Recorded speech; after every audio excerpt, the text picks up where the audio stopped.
간밤에 잘 주무셨어요? 덥죠? 저도 몇 번씩 깨고 그래서 잠을 자도 피곤한 것 같아요. 이 무더위를 좀 잘 넘겨야 될 것 같습니다. 여러분 싸이월드라고 혹시 아세요? 싸이월드라는 미니홈피 혹시 모르세요?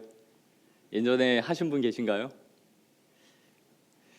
연령대가 좀 높으셔서 그런지 저희 때 한참 요즘에 하는 뭐 페이스북이나 인스타그램 이런 거 나오기 전에 싸이월드라는 게 있었습니다. 그래서 저도 한참 했었는데 이게 서비스가 중단됐죠. 그러다가 다시 계정을 복구하면 볼 수 있다 그래서 저도 한번 계정을 복구해봤어요. 그랬더니 예전에 사진들이 엄청 많이 나오더라고요. 그때 한번 사진이 있어서 찾아봤는데 저 가운데 있는 게 접니다. 27살 때네요. 제가 27살 때 사역을 나가는 그 주에 이제 저를 환송해줬던 우리 순원들과 팀 순장들이었어요. 얼마나 풋풋한가요? 저 사람이 이렇게 망가졌는데 저 때 이제 사역 나간다고 우리 수원들이 가방도 사주고 또 넥타이도 사주고 그랬던 기억이 납니다. 그리고 지금 두 번째 사진은요, 요즘 사진이죠. 제가 저기 있는 제 뒤에 있는 사람이 제 순원이었는데 얼마 전에 가장 늦게 결혼을 했어요. 그래서 결혼식에 가고 그 이후에 한번 모였는데 한 15, 16년 만에 만난 것 같아요. 여러분이 보는 쪽으로 오른쪽이죠. 분들이 두 명은 다 사모가 됐고요. 그래서 또 사역자가 되고 사모가 돼서 오랜만에 만났습니다. 아직 그렇게 많이 늙지 않았는데 저런 걸 보면 추억이 돋는다는 생각이 듭니다. 제가 저렇게 환송을 잘 받고 첫 사역지를 갔는데 첫 사역지에서부터 환송해 준 것과는 다르게 순탄치가 않았습니다. 목사님 한 분과 저 전도사 한 명만 있는 그런 교회였는데요. 많은 문제들이 있었어요. 그 일들은 뭐 은혜가 될 것 같지 않아서 굳이 말씀드리진 않겠습니다. 그 교회에서 첫 사역지에서 딱 한 9개월 정도 있다가 사임을 하게 됐는데요. 사실은 뭐 사임이라기보단 잘린 거죠. 그 교회에 있을 때 성가대 지휘하시는 집사님 한 분이 계셨습니다. 집사님이 늘 성가대 지휘를 하셨는데 어느 날부턴가 잘 안 보여요. 그래서 그 아내 되시는 권사님한테 제가 여쭤봤어요. 집사님 왜 요즘 안 오세요? 라고 권사님한테 여쭤봤더니 사업차 지방에 좀 내려가 있어서 못 올라오고 있다 그렇게 말씀하시더라고요. 그래서 그런가 보다 했습니다. 제가 그 교회에서 매주일 오후 설교를 다 했었는데 오후 예배를 마쳤더니 그 권사님이 저를 좀 보자라고 하세요. 그래서 저를 차를 타고 좀 어디를 데려가시더니 양복을 한 벌 사주세요. 그러면서 그래요.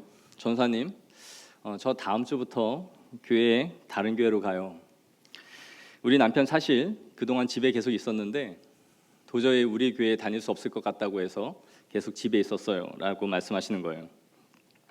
그러면서 마지막으로 전사님 뵙고 양복 한 벌 해드리고 인사드리려고 제가 오늘 보자고 했습니다 그러시는 거예요.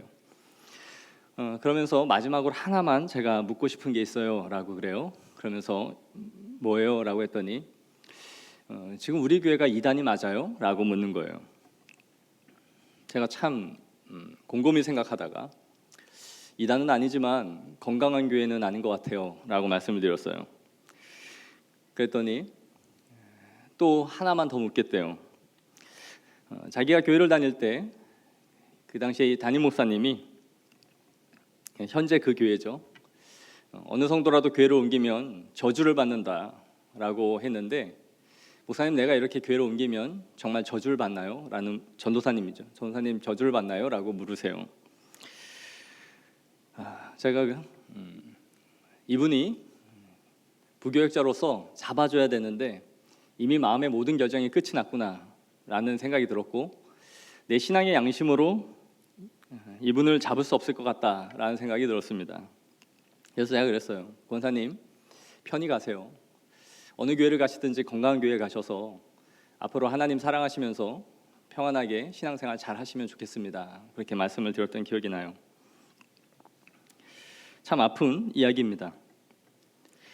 저는 사역을 나가기 전에 그래도 얘기하면 다 알만한 건강한 교회에서 훈련도 받고 또 사역도 하면서 섬기다가 그렇게 사역을 나갔습니다. 그런데 현장에 나가서 뚜껑을 열어보니까 한국교회가 생각한 것보다 훨씬 심각한 상태에 있다라는 것을 보게 되었어요. 그때부터 도대체 건강한 교회는 뭘까라는 고민이 지금까지도 계속되고 있는 것 같습니다. 이번 주부터 새로운 설교 시리즈가 시작이 되는데요. 새로운 설교 시리즈의 제목은 건강한 교회 교인의 10가지 특징이라는 이 책으로 10주간 진행될 예정입니다. 타비티 야냐빌리라는 사람이 쓴 책이고요. 오늘은 그 첫 번째 시간입니다. 이번 시리즈는요, 우리 목사님들과 또 전도사님들까지 다 포함해서 10주 동안 진행될 예정입니다. 경청에서 들으시면서 건강한 교회 성도들은 어떤 특징을 갖고 있는가, 그들은 어떤 신앙생활을 하고 있는가 하는 것을 통해서 우리의 영적인 상태를 좀 잘 점검해 볼 수 있는 그런 기회가 되었으면 좋겠다 하는 생각이 듭니다. 우리가 모두 이 자리에 이렇게 앉아 있지만 나이가 드셔서 몸이 불편하신 분들이 있을 거예요. 또 선천적으로 건강하지 못한 부분을 가지고 생활해 오신 분들도 있을 겁니다. 건강이라는 것은 정신적인 것과 또 육체적인 것을 다 포함하고 있죠. 그런데 이 건강 상태에 따라서 똑같은 사람이지만 삶의 질은 상당히 달라질 수 있습니다. 매일 아파서 밤잠을 설치거나 하루에 일과가 병원을 가는 것이 대부분이라면 삶의 질이 굉장히 떨어지겠죠. 또 우리가 다 아프지는 않아도 건강 체크라는 걸 하잖아요. 그래서 인바디 이렇게 하면 체지방과 근육량, 몸의 밸런스가 어떻게 되는지를 측정해 줍니다.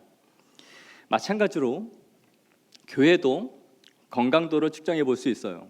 과연 건강한 교회냐 아니냐. 그리고 또한 성도들도 건강도를 측정해 봐야 합니다. 그런데 그 기준이 마땅치가 않죠. 기계가 있어서 기계식으로 이 교회의 그리고 성도들을 체질을 알아낼 수 있는 것이 아니기 때문입니다. 그리고 우리는 이 건강도를 측정할 때 교회는 참 잘 측정하는 것 같아요. 교회는 이래야 돼. 우리 교회는 이래서 안 돼. 이게 없어. 뭐가 없어. 사랑이 없어. 등등 이런 말 쉽게 하곤 합니다. 그런데 우리는 과연 건강한 성도로서 어떤 상태에 있는가 하는 것을 분명히 점검해 볼 필요가 있는 것이죠. 왜냐하면 교회에 대한 나의 바람은, 교회에 대한 나의 욕구는 나의 영적인 수준과 상태에 비례하기 때문입니다. 내가 교회에 바라는 마음은 내 영적인 수준과 상태에 비례해서 요구하기 때문이에요. 여러분, 우리 아이한테 너 요즘 뭐 먹고 싶어? 오늘 뭐 먹을래? 라고 말하면 뭐 먹고 싶다 할까요? 아이스크림, 뭐 치킨, 피자 이런 거 먹자고 하겠죠. 그런 거 저녁 한 끼로 때우는 거 문제 없습니다. 아이들은 그렇게 하자고 할 거예요. 어떤 아이가 엄마 요즘 날도 덥고 그래서 내가 몸이 허한데 삼계탕 주세요.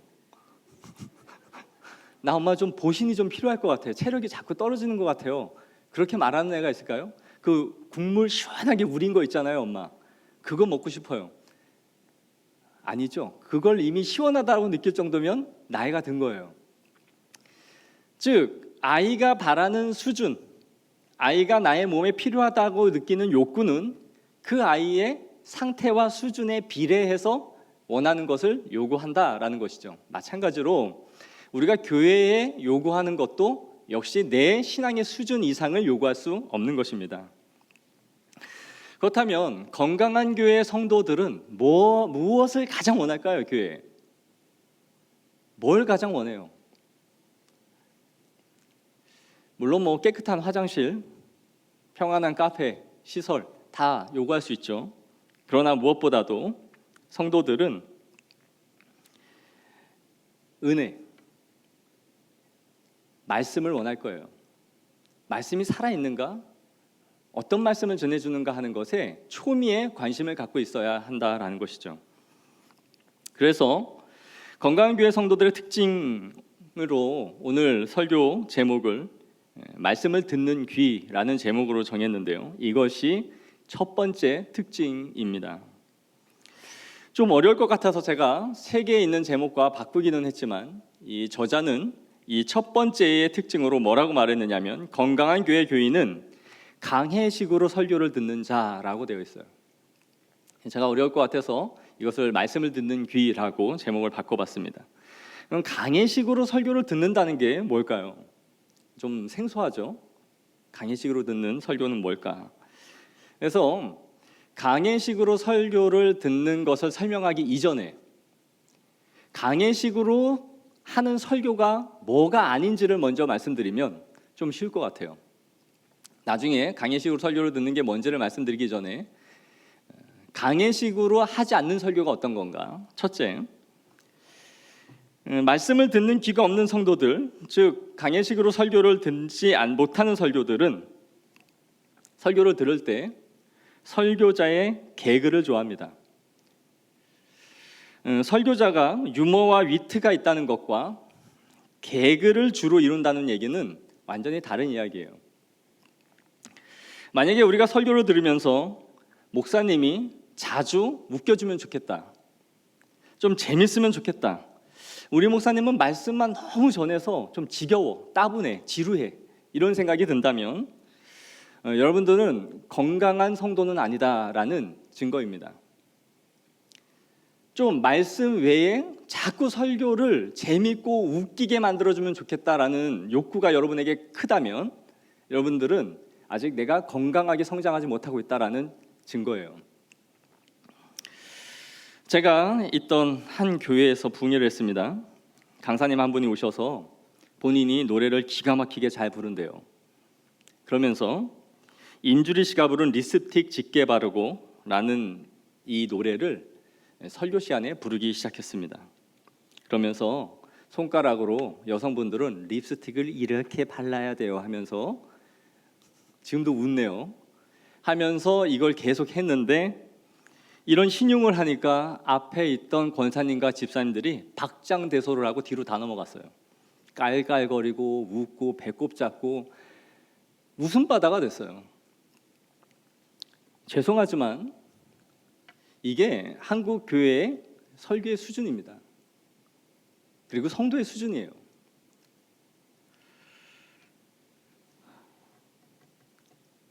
그러면서 본인이 그래요. 자기가 간 수치가 수십 배가 정상인보다 올라서 죽기 직전까지 갔다면서 그 간 수치 종이를, 검사 용지를 보여주는 거예요. 그러면서 하나님이 나를 낫게 해주셔서 내가 지금 목회자로 살고 있다라고 말하는 것이었습니다. 제가 그것을 뒤에서 보면서 든 생각은, 하나님께서 죽음의 자리에서 이끌어서 저를 목회자로 세워주셨는데 그가 목회자로서 기껏 강대상에 올라서 한다라는 것이 립스틱을 짙게 바르고 노래를 부르면서 앞에서 춤 사위를 벌이고 그렇게 하라고 그를 살리셨겠는가? 설교 시간에 립스틱 짙게 바르기를 통해서 하나님이 받으실 영광은 무엇이었겠는가라는 것이었어요. 내가 립스틱 짙게 바르기를 하고 이 앞에서 춤을 추고 웃기면 하나님의 받으실 영광이 확실하다면 옷이라도 벗어야죠.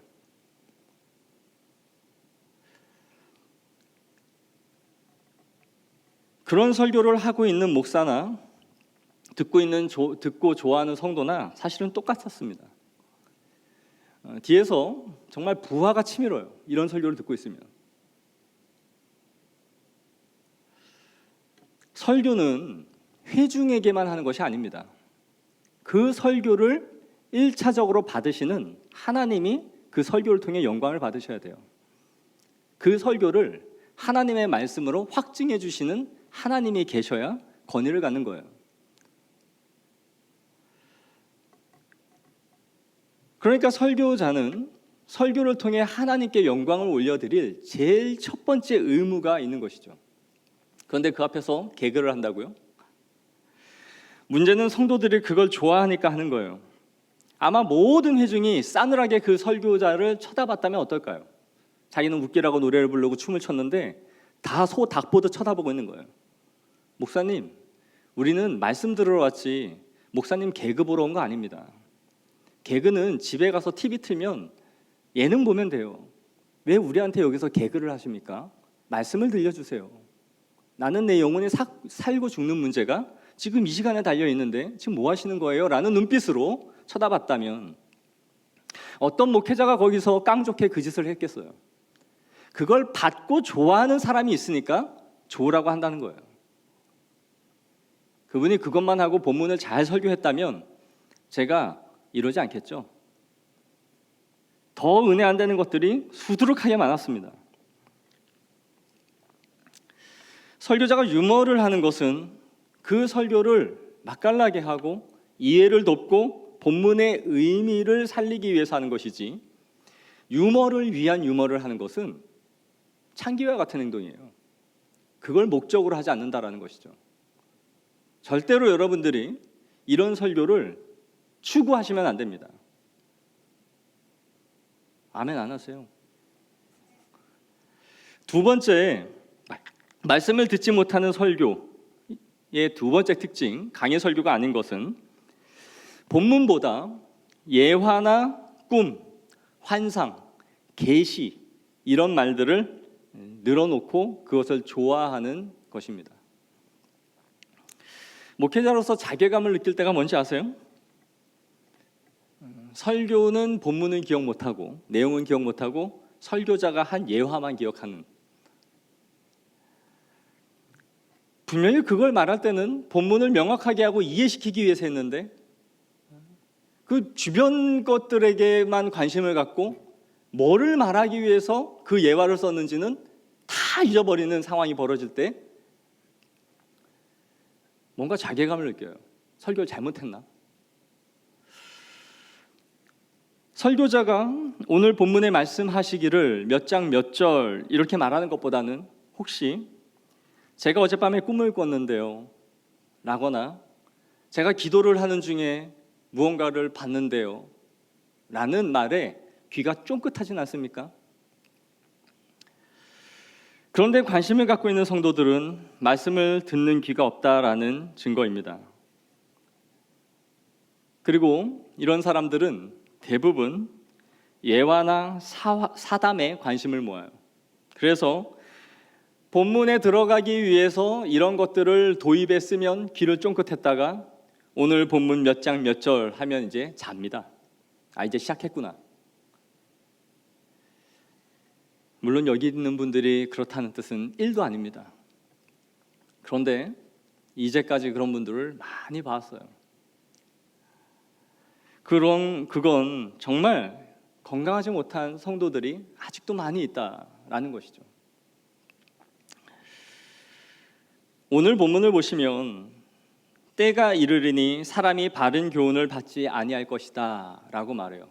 때가 이르면 사람들이 바른 교훈을 받지 않는데요. 그리고 그들은 귀가 가려워서 자기의 사욕을 쫓을 스승들을 많이 둔다. 영어 성경에는 이렇게 되어 있어요. 건전한 교리 혹은 건전한 가르침 대신에 그들의 욕구에 맞는 것을 원하며,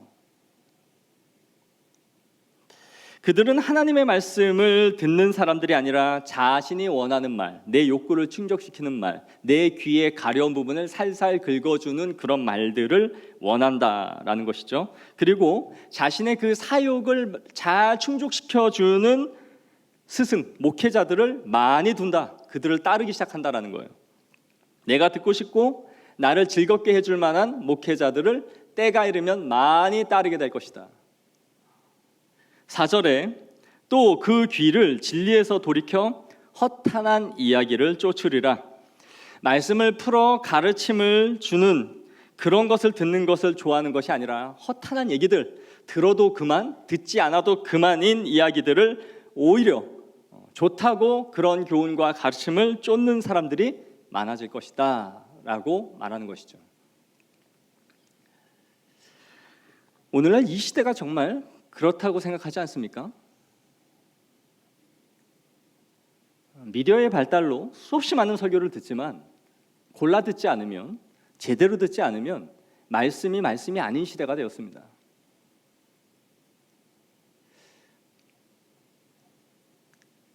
이거 내가 잘 알고 있습니다 라는 것을 지금 보여주려고 하는 게 아니에요. 모든 설교자가 주의해야 되는 거죠. 그러나 오늘 이 성도들이 말씀을 듣는 귀가 있는지 이 저자가 계속 말해주고 있는 거예요. 말씀을 듣는 귀가 뭐냐 할 때 이 저자는 그 건강한 교회 교인의 첫 번째 특징으로서 강해식으로 설교를 들을 수 있는 자라고 말을 하는데, 그럼 강해식 설교가 뭔가요? 저는 강해식 설교가 아닌 거를 먼저 말씀드린 거예요. 개그, 웃기는 걸로 줄을 삼지 않는 것. 예화나 환상, 꿈, 새로운 계시 이런 본문과 상관없는 걸로 본문을 풀어 가르치지 않는 설교. 그런 설교들은 일단 강해식 설교가 아니다. 그리고 그런 설교들을 쫓고 좋아한다면 그들은 건강한 성도가 아니다라는 거죠. 이제는 그렇다면 무엇이 강해식 설교냐라는 것을 말씀드릴 거예요. 저자는 이렇게 정의합니다. 한번 읽어볼까요? 시작. 단순히 성경의 어떤 본문에 대해 말로 주석을 하는 것이 아니라 오히려 어떤 구체적인 성경 본문의 요점을 설교의 주된 요점으로 삼는 설교이다. 이렇게 정의했어요. 제가 여기다 첨언을 하면 성경을 문법적, 역사적으로, 신학적으로 해석하여 중심된 메시지를 찾고 그 중심된 메시지에서 적용을 하는 것이 강해식 설교다라는 것이죠. 이런 설교를 들을 수 있고 또 이런 설교를 듣고 싶어하는 성도는 건강하다는 증거입니다. 강해식으로 듣는다는 것은 본문이 의미하는 바가 무엇인지를 성경에서 찾아가는 거예요. 그래서 성경에서 말하는 의제를 설교자가 결정하는 것이 아니고 또한 성도들에 의해서 성경의 메시지의 의제를 결정하는 것도 아니에요. 즉 목회자가 성경 본문을 끌고 가는 것도 아니며 회중들에 의해서 설교 본문이 끌려가는 것도 아니다라는 거죠. 설교자가 성경 본문을 끌고 간다라는 게 뭘까요, 그러면? 자기가 하고 싶은 말을 아전인수격으로 본문에서 사용해 가는 거예요. 그래서 본문을 자신의 입맛대로, 자신의 상황대로 그 본문을 사용해 가는 것이죠. 교회에 헌금이 부족하다, 헌금 설교. 건축해야 되겠다, 건축 설교. 이렇게 해서 성경의 메시지의 의제를 설교자에 의해서 끌고 가는 것입니다. 반대로 본문을 회중들이 끌고 가는 경우도 있어요. 성도들이 자신의 처한 상황과 성향에 따라서 그 본문이 선택되고 해석되는 것입니다. 회중이 좋아하는 메시지를 설교자가 맞춰서 가고 회중이 듣기 좋아하는 말로 본문을 해석하는 것이 회중들이 그 본문을 끌고 가는 거예요. 또한 자신의 성향과 상태에 따라서 본문이 아무리 바르게 해석이 되어도 자기가 그것을 거부하는 거죠. 그래서 그 본문의 의미를 자신의 성향을 뚫고 들어가지를 못하는 상태, 이것입니다. 그러나 이게 성경에서 말하는 완고함이에요. 완고함은 성질이 괴팍하고 더러운 상태가 아니라 내가 가진 성향과 기질 때문에 하나님의 말씀이 선포되어도 그 성향과 기질을 뚫고 본문이 들어가지 못하는 상태, 그것이 완고함이에요. 성경에서 말하는. 그러니까 선지자가 아무리 말해도 듣지 않죠? 그게 완고함인 것이죠. 자신의 상황과 형편에 따라 듣고 싶은 말로 그 본문이 끌고 가는 것, 그 두 가지가 다 잘못된 방식이다라는 것이죠. 설교를 강해식으로 듣는다는 것은 이렇게 자신의 사견을 본문에다가 집어넣는 것이 아니라 본문이 말씀하고 있는 바를 목회자와 성도가 함께 그 본문 앞에 대면하고, 그리고 그 말씀하는 바에 따라서 개인의 삶을 공동체가 나아가야 할 방향을 함께 적용하며 헌신하는 설교가 강해식 설교예요. 본문에 내 의견을 투사시키는 게 아니라 그 본문에 따라 목회자와 성도가 함께 대면하는 것이죠. 그리고 그 해석에 따라 공동체와 개인이 나가야 할 방향과 길을 적용하는 것이 강해식 설교인 것입니다. 그래서 강해식 설교는 대부분 본문을 자기 기질이나 성향에 따라서 선택하고 해석되는 것을 피하려고 노력을 해요. 설교자가 하고 싶은 말, 내 기질과 성향대로 본문을 자꾸 끌어다 쓰는 것을 막기 위해서 하는 방법이 뭔지 아세요? 한 권의 성경 혹은 한 권 안에 있는 한 장, 두 장의 본문을 선택해서 처음부터 끝까지 진행해 나가는 거예요. 그래서 우리가 강해식 설교에 길들여 있지 않은 성도들은 우리의 체질을 개선해 나가야 됩니다. 본문의 의미를 찾아가는 과정들을 자꾸 많이 생략하고 결과만 던지는 이런 설교들은 좋지가 않아요. 본문을 적용하기 이전에 그 본문이 말하고 있는 바가 무엇인지를, 왜 그렇게 적용되어 나아가는지를 설명해 주어야 한다라는 것이죠. 그리고 거기에 더 관심을 가지고 왜 저렇게 살아야 된다라고 말을 하는지에 관심을 가져야 성경을 보는 깊이와 넓이가 더해가는 것입니다. 성도들이 본문을 푸는 과정들을 자꾸 지루해하니까 본문을 설명하는 과정들이 다 생략되고 자꾸 결론과 결과만 주는 거예요. 그러면 뭐만 남아요? 사랑하세요, 구제합시다, 기도하세요. 이것만 남는 거죠. 결국 설교를 들었을 때 사랑하라, 구제하라, 헌신하라와 같은 신앙적인 명제만이 남고 본문에서 도출되는 과정들이 다 없어져 버리는 거죠. 왜 그렇게 살아야 하는지에 대한, 복음에 대한 이해가 없이 자꾸 결론과 결과만 던져주니까 성도들이 어떻게 돼요? 율법주의가 되는 거예요. 했냐 안 했냐만 남는 거죠.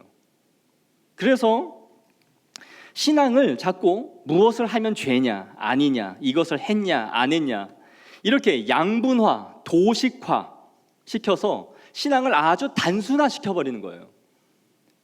왜요? 본문에서, 복음에서 어떻게 삶이 나와야 되는지를 말해줘야 되는데 어떻게 사세요? 이렇게 하세요만 말했기 때문에 내가 했냐 안 했냐로만 신앙을 평가할 것밖에 안 남아버리죠.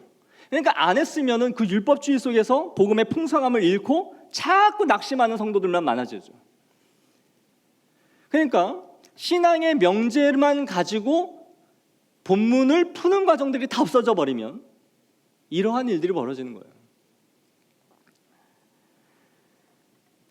그러니까 답답하고 그러니까 그냥 결과만 주세요. 지루합니다. 이러한 말씀을 듣지 않으려는 이 태도가 우리의 영혼을 결국은 비루한 상태로 만들어 버리는 것이죠. 그래서 저자는 강해 설교가 주는 유익 중에 하나가 무엇이냐? 하나님의 말씀에 대한 갈급함을 불러일으키고 깊어지게 한다라고 말을 해요. 그리고 하나님의 말씀을 들을 수 있는 명확한 길을 열어주어서 그 말씀의 깊이와 달콤함이 어떤 것인지를 알게 해주는 것이 바로 강해식 설교가 주는 유익함에 있다라는 것이죠. 강해식 설교를 그래서 이렇게 들을 수 있으려면 우리의 체질을 개선해야 됩니다. 처음부터 그렇게 되지 않아요. 음식도 영양이 있는 음식을 먹으려면 어떻게 해야 되나요?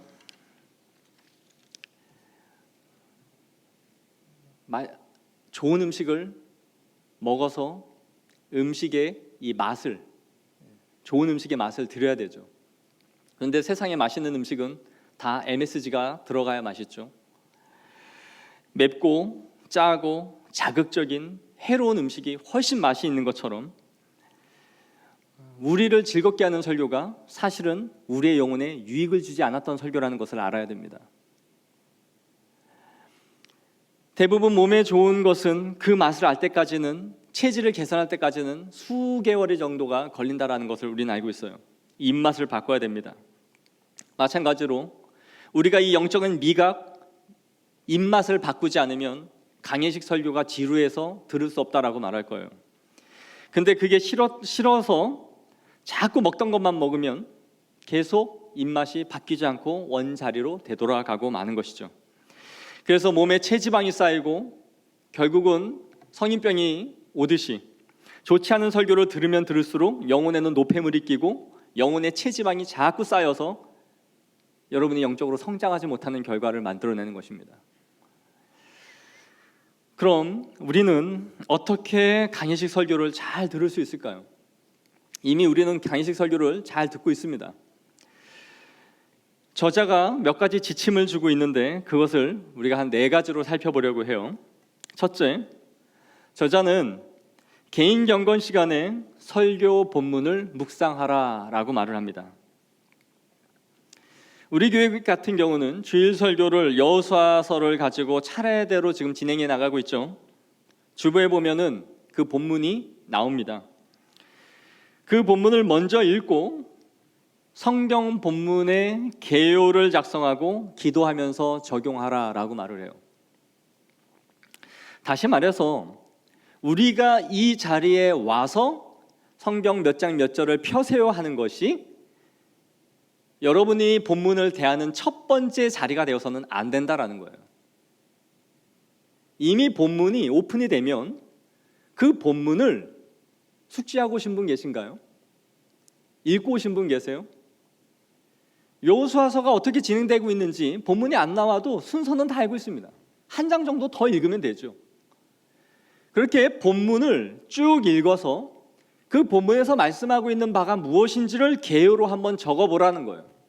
그리고 스스로 적용을 해보고 그걸 가지고 기도를 하고 오라라고 말하는 것이죠.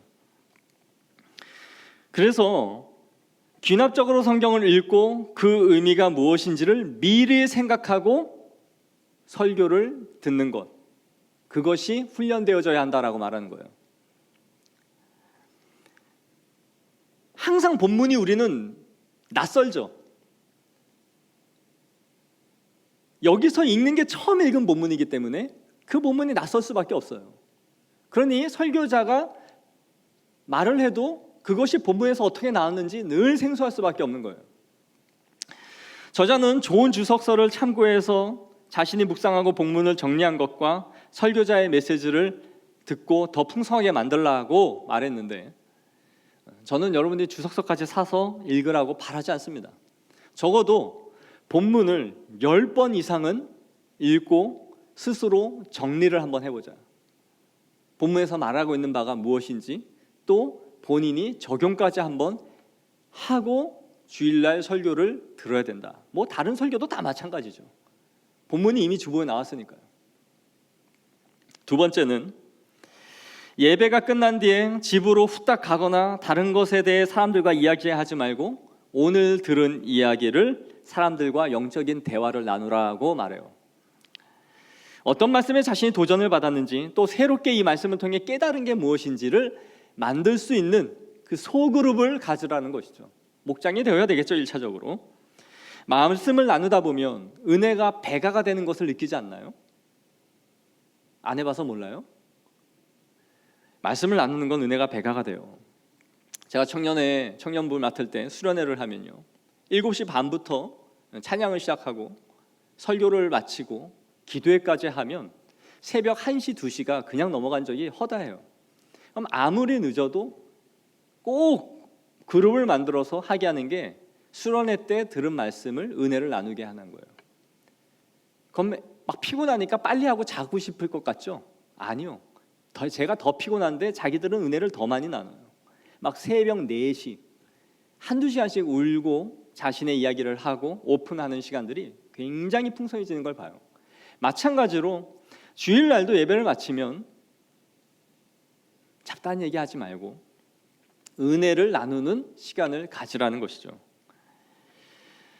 예배 끝나고 모여서 세상 얘기하면 그 말씀이 돌밭에 떨어진 씨와 같이 당장의 마귀가 그 씨앗을 물고 가버리죠. 말씀이 허해요. 마음이 돌아갈 때는 말씀을 심길 수 있는 시간, 은혜를 나눌 수 있는 시간을 가져야 되는 거예요. 근데 설교가 끝나면 카페에 모여서 우리 목사님 흰머리가 많이 넣으셨어. 오늘 보니까 넥타이가 좀 그래. 머리 가르마가 조금 삐뚤어졌대. 이런 이야기가 주가 되면 은혜는 저 멀리 안드로메다로 가고 딴 생각만 갖고 돌아가는 거죠. 세 번째, 들은 설교를 한 주간 실천하라. 여러분 설교를 들으면 그 설교가 얼마나 지속됩니까? 기억이 얼마나 나요? 분명히 은혜는 받은 것 같은데 한 며칠 지나면 그냥 없어져 버리죠. 좋은 설교는 개인적으로 리마인드를 할 만한 가치가 있는 설교라 생각해요. 즉 다시 들을 만한 설교가 좋은 설교예요. 우리가 들은 설교 교회 홈페이지나 유튜브 얼마나 많이 있습니까? 마음만 먹으면 되죠. 뿐만 아니라 기라성 같은 목회자들 설교 다 올라가 있습니다. 거기서 찾아 듣는 건 좋은데 여러분의 1차적으로 광천교회 성도들이라는 것을 좀 기억하셔야 돼요. 광천교회 성도들로서 주일날 선포된 메시지도 내 것으로 삼지 못했으면서 내 것으로 잘 소화하지 못했으면서 아무거나 막 듣고 다 때려 박으면 거기서 무슨 적용과 무슨 실천을 해요? 적어도 교회에서 선포된 메시지만큼은 내 것으로 만드는 것이 이 교회 성도들이죠. 그리고 그곳에서 하나의 적용점을 찾고 그것을 한 주일 동안 살아가려고 힘써보는 거예요. 말씀을 가지고 씨름을 한다는 것은 두 가지예요. 하나는 말씀의 씨름이죠. 본문을 가지고 그 본문이 무엇을 말하는지를 가지고 씨름하는 시간이에요. 그리고 그 본문 말씀이 무엇인지가 나왔다면 그 다음은 삶의 씨름이에요. 그 말씀대로 살아보려는 투쟁, 전투, 태세를 갖추는 거죠. 이 두 가지를 항상 병행해야 신앙이 스파크가 되는 거예요. 내가 소화가 안 됐으면 반복해서 다시 듣고 졸았으면 졸은 걸로 끝난 게 아니라 어딜 놓쳤는지를 다시 들을 수 있는 기회들이 너무 잘 돼 있잖아요. 그래서 그 부분을 소화하기 위해서 되새김질을 하고 적용할 때 강해식 설교를 들을 수 있는 체질이 만들어지는 것입니다. 마지막으로 네 번째는 본문에 대해 질문하는 습관을 가지라는 거예요. 먼저 본문을 읽고 묵상할 때 이해가 안 가는 본문이 있으면 미리 체크를 하는 거죠. 본문을 여러분이 10번 이상 읽고 오니까 미리 체크를 하고 질문도 적고, 그래서 왜 그런가 하는 의문을 자신이 자꾸 던져보는 훈련을 하는 거죠. 그리고 내가 가진 의문을 갖고 설교를 들었는데 목회자도 똑같은 의문을 가지고 본문을 갖고 씨름했다라는 것이 보여지고 그 말이 설교에 나왔을 때는 얼마나 귀가 더 쫑긋해요. 목사님도 똑같이 이 부분을 가지고 나와 같이 생각했구나. 그래서 그 본문을 더 깊이 있게 자신이 볼 수 있는 기회가 되는 것이죠. 그래서 본문에 대해서 자꾸 목회자가 주는 것을 떠먹여만 먹는 수동적인 신앙생활이 아니라 적극적으로 본문을 보는 성도들이 되라는 거예요. 적극적으로 본문을 대라. 우리는 목사님만큼 몰라. 그러니까 목사님이 알아서 잘 해준 설교 만든 것만 먹어야지. 아니요. 미리 여러분들이 숙지된 본문에 익숙하게 온 개요가 작성된 그런 것을 듣고 본문을 들을 때, 말씀을 들을 때 풍성해진다라는 것을 말해 주고 있는 것입니다. 여러분, 성경 공부를 하고 하는 것은 목회자만의 특권도 아니고 목회자만의 영역도 아니에요. 옛날 목사님들은 성도들 훈련시키지 말라고 했습니다. 저는 전도사 때 그런 목사님도 만나봤어요. 성도들 훈련시키지 말라고. 똑똑해가지고 목사 잡아먹는데요. 목사보다 잘난 줄 알고 목사 잡아먹으니까 성도들을 많이 훈련시키면 안 된다는 목사님도 만나봤어요. 그런데 우리는 어떻게 해요? 얼마나 많이 풍성하게 여러분들을 가르쳐 주려고 힘씁니까? 여러분들이 누려야 됩니다. 그리고 성경 공부를 하는 모임이 있어야 돼요. 그것이 1차적으로 여러분의 목장이 돼야 되고요. 그래서 서로 같은 본문을 읽고 연구하고 목장 모임할 때 난 이렇게 적용해봤어, 이런 말씀인 것 같아. 얼마나 풍성하고 좋아요. 큐티도 귀납적으로 연구를 먼저 하고 잘 본문 분석하고 서로 해오면 그 말씀이 풍성해지는 거죠. 안 하니까 같이 죽는 거예요. 재미없고 따분하고 그냥 밥 먹고 흩어지면 재밌고 그냥 삶 얘기하면 됐지.